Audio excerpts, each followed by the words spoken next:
Hai, bertemu lagi bersama Mimin di channel Baca Rita. Oke, kali ini Baca Rita akan membahas sebuah alur cerita film yang berjudul Nilalang yang dirilis pada tahun 2015. Nilalang atau Son Zaisha adalah sebuah film yang bergenre horor aksi dari Filipina. Film ini dirilis pada tahun 2015 dan dibintangi oleh legenda pemersatu bangsa yaitu Maria Ozawa. Nilalang berkisah tentang seorang pekerja forensik yang bekerja sama dengan seorang pewaris dari sebuah sindikat kejahatan terorganisir antar negara yang berasal dari negara Jepang. Oke dulur, kita langsung saja ke alur cerita filmnya.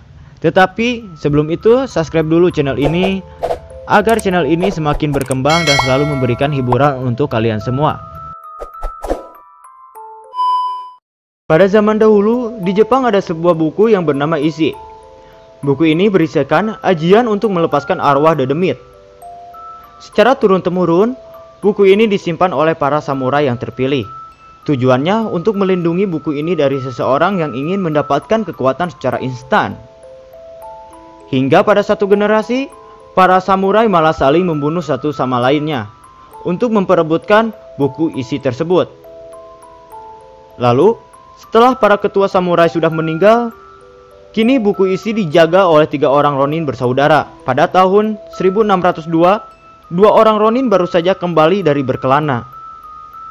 Ketika sampai di kampung halamannya, mereka pun dikejutkan dengan mayat-mayat yang sering bergeretakan di tanah. Dan ternyata pelaku yang melakukan ini semua adalah saudara mereka sendiri, yaitu Toshihiro. Toshihiro ternyata sudah dirasuki oleh dedemit yang berasal dari buku isi tersebut. Dedemit yang merasukinya mempunyai kegemaran memutilasi wajah seorang wanita. Dan pertarungan pun langsung terjadi pada saat itu juga.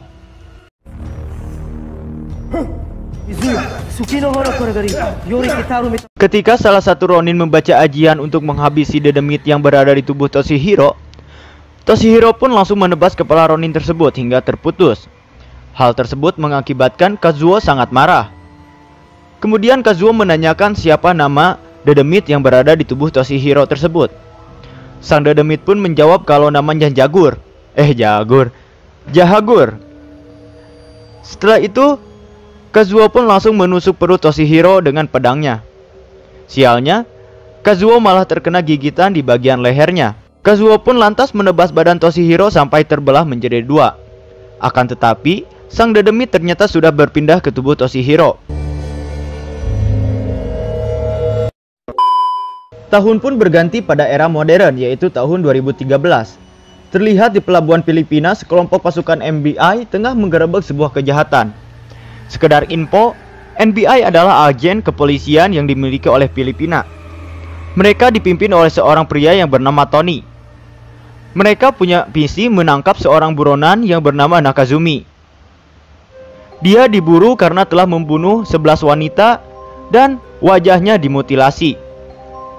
Penangkapan Nakazumi tidak semudah yang dibayangkan, karena Nakazumi telah dirasuki oleh dedemit Jahagur. Akan tetapi, Tony yang mempunyai ilmu bela diri yang cukup tinggi, akhirnya bisa menghabisi Nakazumi dengan menusuk jantungnya.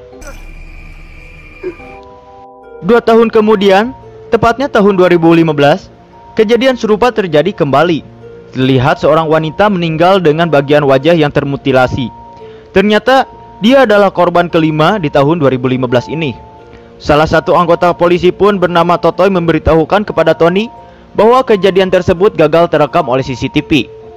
Kemudian seluruh anggota NBI pun beranggapan jika kejadian itu adalah ulah makhluk gaib. Akan tetapi, Tony tidak percaya dengan tahayul seperti itu. Dia berkeyakinan jika kejadian tersebut dilakukan oleh manusia biasa. Keesokan harinya, Tony menghampiri teman kerjanya yang bernama Jen. Saat itu Jen sedang mengambil cuti. Namun, karena Tony merasa kesulitan memecahkan kasus itu sendirian, Tony pun meminta Jen untuk bersama menyelidikinya. Kemudian, di ruangan penyelidikan, Tony memimpin rapat bersama Interpol dan pihak kewenangan Jepang. Tony pun menjelaskan rangkaian peristiwa ini. Bermula pada tahun 1989, saat itu 14 wanita tewas di Kobe, Jepang. Dan sampai saat ini peristiwa pembunuhan berantai itu pun belum terpecahkan. Peristiwa pembunuhan ini pun terjadi di Filipina. Dugaan kuat penjahat dari Jepang sedang berada di Filipina. Dan dugaan lainnya, ada sekte tertentu yang melakukan permutilasian terhadap wanita. Kemudian, Jen pun mengusulkan untuk menyelidiki organisasi atau kelompok yang berhubungan dengan sebuah sekte. Ketika malam hari, Tony tengah melihat fotonya bersama sang mantan. Dikarenakan rindu berat, akhirnya Tony menelpon sang mantan untuk mengajaknya COD. Dan mantannya pun setuju untuk bertemu. Kemudian pengantar pizza datang membawa pizza yang mantan Tony pesan. Akan tetapi ternyata pengantar pizza itu telah dirasuki oleh dedemit jahagur, yang mengakibatkan mantan Tony pun dimutilasi dan kulit mukanya terkelupas. Keesokan paginya, polisi sudah berada di rumah mantan Tony. Sementara Tony yang masih berada di perjalanan merasa sangat murka. Pelaku sendiri telah diamankan oleh polisi untuk diinterogasi. Setelah sampai, Tony merasa sangat sedih. Orang tua sang mantan pun meminta agar pelaku dihukum dengan seberat-beratnya. Sementara itu, di kantor polisi, pelaku tengah diinterogasi. Walaupun sudah diancam dengan berbagai ancaman, pelaku tidak mengakui jika itu adalah perbuatannya. Dia berkata jika saat itu dia tidak tahu apa-apa dan tersadar ketika dia sudah membunuh seseorang. Di sisi lain, Jen mendapat informasi dari seorang Interpol bahwa pada tahun 1989, korban pertama dalam peristiwa ini adalah seorang nenek-nenek. Dan dia adalah saudara dari bos Yakuza ternama yang bernama Kazudo. Kazudo sendiri sekarang tinggal di Filipina. Kemudian, Tony dan Jen pun mendatangi sebuah klub malam milik Yakuza untuk mendapatkan informasi tambahan. Akan tetapi, para penjaga melarang Tony untuk menemui bos Yakuza. Lalu, Tony pun menghajar penjaga itu sampai tepar.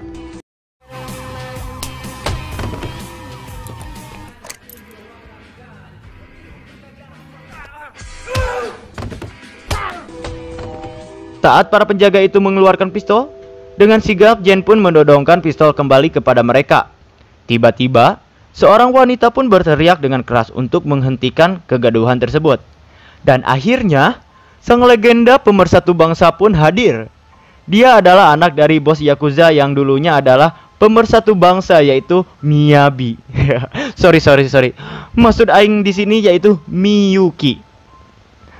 Karena dulunya Tony mempunyai hubungan dengan Kazudo. Miyuki pun menerima kedatangan Tony.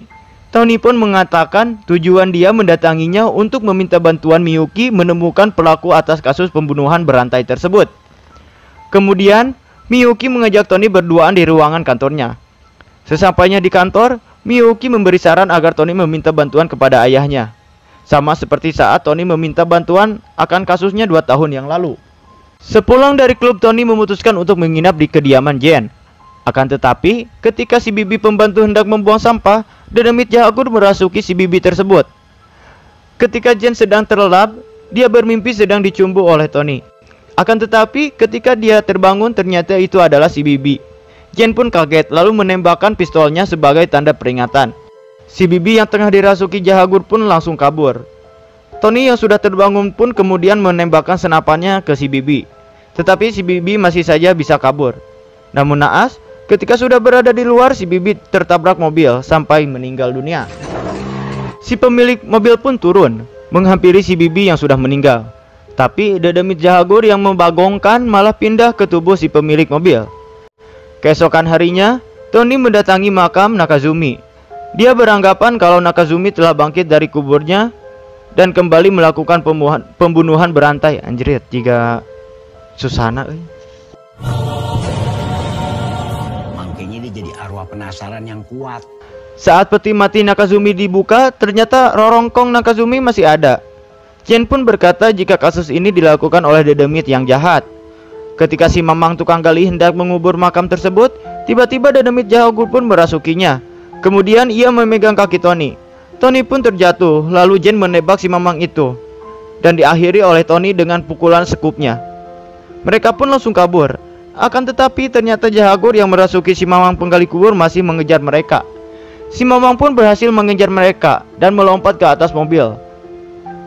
Dengan sigap, Tony pun menembak si mamang. Akan tetapi si mamang sangatlah kuat. Sampai tiba di suatu jalan yang tengah sedang digali, Tony pun mengerem dengan dadakan. Tahu dadakan. Mamang yang dirasuki pun terpental dan tercoblos oleh besi yang ada di situ. Merasa hidup mereka semakin tidak aman, akhirnya Tony pun memutuskan untuk menemui kembali bos Yakuza, yaitu Kazudo. Saat itu, Kazudo bercerita jika anak Kazumi yang dibunuh oleh Tony 2 tahun silam adalah keturunan Toshihiro, sedangkan Kazudo dan keluarganya adalah keturunan Kazuo. Karena khawatir anak perempuannya menjadi sasaran berikutnya, Kazudo pun meminta Tony untuk menghabisi Zahagur. Dia pun memberikan pisau belati keramat untuk menghabisi Zahagur. Ternyata dedemit Zahagur mengikuti Tony sampai ke tempat Yakuza tersebut. Selepas Tony meninggalkan tempat itu, dedemit Zahagur pun membantai semua orang yang ada di situ dengan cara bolak-balik merasuki mereka satu persatu. Kemudian dedemit Zahagur merasuki ke dalam tubuh perempuan yang bernama Akane. Akane sendiri adalah adik kandung dari Miyuki. Dia berencana untuk membunuh ayahnya, yaitu Kazudo. Tetapi daripada mati dibunuh oleh anaknya sendiri, Kazudo memilih mengakhiri hidupnya sendiri agar kematiannya tidak mencemarkan anaknya itu.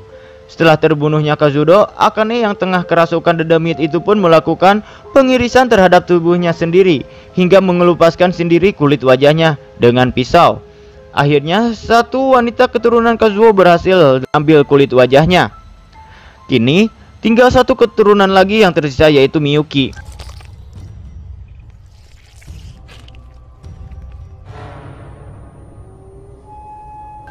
Kemudian film pun memperlihatkan Miyuki yang tengah duduk sendiri. Lalu pelayan pun mengantarkan sebuah makanan. Ketika tutup makanan tersebut dibuka, Miyuki terkejut. Ternyata itu adalah wajah dari sang adik, dan si pelayan sendiri adalah ayahnya. Akan tetapi ternyata itu adalah mimpi buruk. Kemudian Miyuki pun mencoba menghubungi orang yang berada di rumahnya, namun tidak ada jawaban sama sekali. Di sisi lain, polisi dan NBI sudah berada di kediaman Kazudo. Terlihat Tony dan Jen pun berada di sana. Setelah itu Jen melihat potongan kertas yang ada di tangan Kazudo. Tony pun tahu siapa orang yang harus mereka datangi. Sebelum berangkat ke tujuannya, Tony menghampiri dulu Miyuki. Dia pun memberitahukan tentang kematian Kazudo dan hilangnya Akane. Hal tersebut membuat Miyuki sangat marah.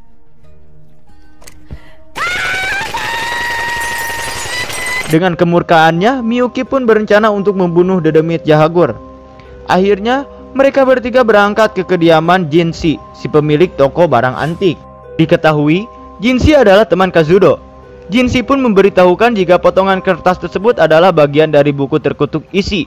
Dan karena Miyuki adalah keturunan dari Kazuo, Jinshi pun menyuruh untuk mengambil buku terkutuk itu yang berada di kuil Yakuza, agar mereka bisa melenyapkan Zahagur untuk selama-lamanya. Akan tetapi, untuk mengambil buku tersebut ternyata tidaklah mudah. Miyuki harus mengalahkan terlebih dahulu para pasukan samurai yang ada di dalam kuil. Ternyata, selain dari bos Yakuza dan memiliki goyangan yang dapat mempersatukan bangsa, Miyuki pun seorang petarung yang pandai menggunakan sebuah katana. Bukan hanya satu samurai yang dapat dia kalahkan, tetapi 3 patung hidup berukuran raksasa pun dapat ia bantai. Hingga akhirnya buku isi pun berhasil dia dapatkan. Walaupun kakinya terluka, Miyuki pun berhasil keluar dari kuil tersebut. Setelah itu, mereka pun kembali ke tempat Jinshi untuk melengkapi bagian dari buku isi tersebut. Lalu, Jinshi pun memberitahukan di mana keberadaan dedemit Zahagur berada, yaitu di tanah tempat pertempuran tentara Jepang zaman dahulu. Dan cara untuk menghabisinya adalah dengan membaca ajian yang diteteskan dengan darah Miyuki menggunakan belati keramat. Setelah alat dan bahan siap, mereka pun bergegas menghampiri tempat Zahagur berada. Di perjalanan, Tony meminta atasannya untuk mengirim pasukan bantuan. Selain itu, Miyuki pun membawa seluruh pasukannya. Di saat malam tiba, atasan Tony memberitahukan jika pasukannya diserang oleh Zahagur. Dia pun meminta Tony untuk segera tiba di sana. Kembali di tempat Zahagur, seorang NBI diserang Akane yang masih dirasuki oleh Zahagur. Ketika pasukannya telah dihabisi semua, Tony dan kawan-kawan barulah tiba di sana. Tetapi saat itu dedemit Zahagur telah pindah merasuki Totoi. Saat itu, pasukan tambahan pun akhirnya tiba, akan tetapi mereka langsung dihabisi oleh Jahagur dengan cara berpindah-pindah tubuh. Ketika Jahagur merasuki pasukan yang bertubuh besar, mereka pun semakin sulit menghadapinya. Ketika Miyuki sedang terdesak, Tony pun menghantamkan sebuah balau kepada pasukan itu. Tapi arwah Jahagur berhasil kabur dan kembali ke tubuh Totoi. Kemudian Tony dan Miyuki pun menemukan Akane yang telah terbunuh. Miyuki yang tengah dendam pun meminta kepada Tony untuk dirinya yang akan menghabisi Jahagur. Hingga akhirnya Miyuki pun berduel dengan Totoi yang dirasuki sang dedemit. Namun ketika Miyuki sudah terdesak, Tony pun datang membantunya. Kemudian Tony menusuk sebuah besi ke leher Totoi. Namun si dedemit pun berpindah merasuki tubuh Miyuki. Seketika Miyuki menembak Jen. Lalu Tony dan Miyuki pun akhirnya bertarung. Tony pun tidak segan-segan menghajar Miyuki. Menerima banyak pukulan dari Tony, Miyuki pun akhirnya sedikit sadar. Lalu Jen pun datang menyuruh Miyuki untuk membaca ajian. Dengan sekuat tenaga, Miyuki berusaha mengembalikan penuh kesadarannya. Dia merobek buku isi dan meletakkannya di perutnya. Dia juga meminta Tony untuk menusukkan belati keramat ke perutnya.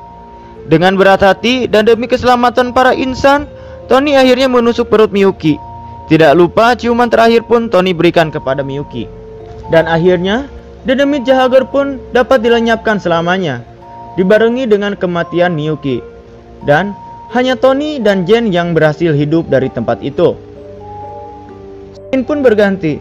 Setahun setelah peristiwa itu, di kota Manila terlihat Jen dan NBI sedang mengejar penjahat yang telah dirasuki oleh dedemit Parteot. Akan tetapi Jen kesulitan menghadapinya dengan sigap. Tony pun membantu Jen dengan menembak penjahat tersebut dan film pun tamat.